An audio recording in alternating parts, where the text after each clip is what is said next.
मराठी में एक सेंटेंस है, सरकारी काम म्हणजे 6 महिने थांब। महाराष्ट्र सरकार ने ऐलान किया है कि महाराष्ट्र में रहने वाले जो लोग हैं, चाहे वो उत्तर प्रदेश के हों, केरला के हों, मध्य प्रदेश के हों या भारत के किसी भी राज्य के हों, उनको उनके राज्य में भेजने के लिए तैयारी कर ली गई है और ऐलान भी कर दिया गया है।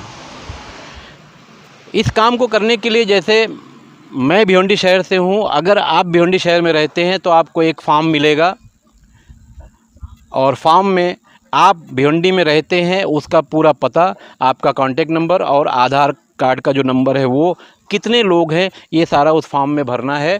और आप कहाँ जाने वाले हों, जहाँ अगर उत्तर प्रदेश जाने वाले हैं तो वहाँ आपका जो गांव है वहाँ का पूरा पता, कॉन्टेक्ट नंबर, ये सारा उसमें देना है। भिवंडी निज़ामपुर शहर महानगर पालिका में 5 प्रभाग समिति है। अगर आप प्रभाग 1 में रहते हैं तो प्रभाग 1 में आपका फॉर्म जमा होगा। ये फॉर्म जमा होने के बाद भिवंडी शहर से 19 किलोमीटर दूर थाना सिटी में कलेक्टर ऑफिस में जाएगा। कलेक्टर ऑफिस में आपका फॉर्म जमा होने के बाद आप जिस स्टेट के रहने वाले हैं, जिस गांव के रहने वाले हैं, उस गांव के संबंधित अधिकारी से भी कांटेक्ट किया जाएगा। सब कुछ कंफर्म होने के बाद फिर आपका कोरोना चेकअप होगा और फिर आपको पेपर मिलेगा। सरकार के पास जो तैयारी है बसों से भेजने के लिए यही है।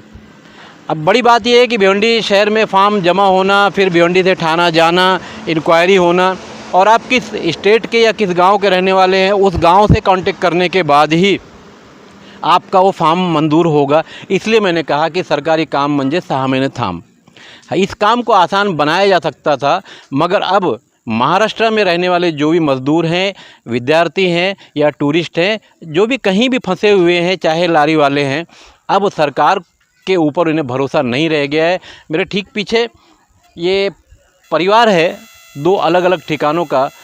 कुछ लोग इसमें परभनी जाने वाले हैं और कुछ लोग वाशिम। ये दोनों इलाका महाराष्ट्र का ही है, मगर यहाँ से करीब करीब 5 से 600 किलोमीटर की दूरी पर है। अब सोचने जैसी बात है कि सरकार की जो ढुलमुल यकीनी की तैयारी है, ये सब करने के बाद, तो सब करने में तो ऐसा लगता है सरकार की जो तैयारी है, हालांकि लॉकडाउन बढ़ भी चुका है, अब लॉकडाउन 3 में हमारा देश है, मगर इस तरह के जो कमज़ोर लोग हैं, जो दिहाड़ी मज़दूर हैं, इनके पास ना तो आधार कार्ड है, ना तो इस तरह की कोई व्यवस्था है, ना रहने की व्यवस्था है, तो ये लोग सरकार के उस फॉर्म में क्या भरेंगे, क्या लिखेंगे? सरकार को वक्त रहते इस पर सोचने की ज़रूरत है। इस वक्त मैं भिवंडी शहर से करीब 11 किलोमीटर की दूरी पर करिश्मा ढाबे पर मौजूद हूं और करिश्मा ढाबे के जो मालिक हैं, भिवंडी शहर का मशहूर मारूफ होटल बारादरी होटल है। इस ग्रुप के कई होटल बाईपास पर भी हैं और दूसरे इलाकों में भी भिवंडी शहर में हैं। ख़ास बात यह है कि यहाँ जो इस तरह के जो मज़दूर या राहगीर जाते हैं, इन्हें फ्री में खाने का, चाय पानी का पूरा बंदोबस्त किया हुआ है। इस वक्त करिश्मा ढाबे के मैनेजर मेरे साथ में हैं। इनके मालिक ने इन्हें क्या कहकर यहाँ रखा है कि लोगों की खिदमत कैसे करनी है। आप अपना नाम बताइए। अबूबकर सिद्दीक। तो मालिक ने क्या कहा है आपसे? मालिक ने कहा अपने को जब से लॉकडाउन चालू हो गया, जब से मेरे को बोला जो गरीब जा रहे हैं उनको खाना, जो पानी जितना लगता है उतना खिलाते रहो, जब ख़त्म हो गया मेरे को बता दो, हम खिला के दे देगा। अभी तक हम सुबह शाम को 7 बजे से लेकर सुबह 4-5 बजे तक खिलाते जा रहे हैं। जो भी जा रहे हैं उनको बुला कि जो गाड़ी हो गया, लॉरी हो गया, ड्राइवर हो गया, कोई भी गरीब आदमी, उनको सब खिलाते जा रहे हैं हम। आप रहने वाले कहाँ के हो? केरला का। हम केरला वाले, हमारा सीट केरला के रहने। हाँ। बड़ी बात यह है कि इंसानियत का ये रिश्ता, ये केरला के रहने वाले हैं, मुसलमान हैं। मेरे ठीक पीछे जो परिवार बैठा है, ये महाराष्ट्र के महाराष्ट्रियन हिंदू हैं। हमारे देश में कुछ नेताओं का जो कारनामा है अपनी राजनीति चमकाने का, हिंदू मुस्लिम की राजनीति करने का, उन्हें इस तरह के जो समाचार है, इस तरह की जो वीडियो आती है, उसे भी देखना चाहिए। क्योंकि व्हाट्सएप पे, फेसबुक पर जो वीडियो 2 मिनट की बनाकर डाल दी जाती है, उसमें कोई ख़र्च नहीं होता, मगर इस तरह के कामों को करने के लिए ख़र्च होता है।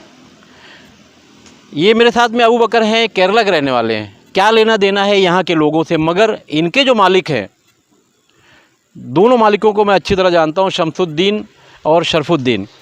भिवंडी शहर का एक बड़ा नाम है मगर शरफुद्दीन या शमसुद्दीन इन दोनों भाइयों को भी क्या लेना देना है कि लोग भूखे जा रहे हैं या प्यासे जा रहे हैं। मगर कहीं ना कहीं इस देश में इंसानियत आज भी ज़िंदा है और आने वाले दिनों में भी ज़िंदा रहेगी। इस वक्त मैं करिश्मा ढाबा से अपने सहयोगी सलमान मेमन के साथ खान फ़ख्र आलम।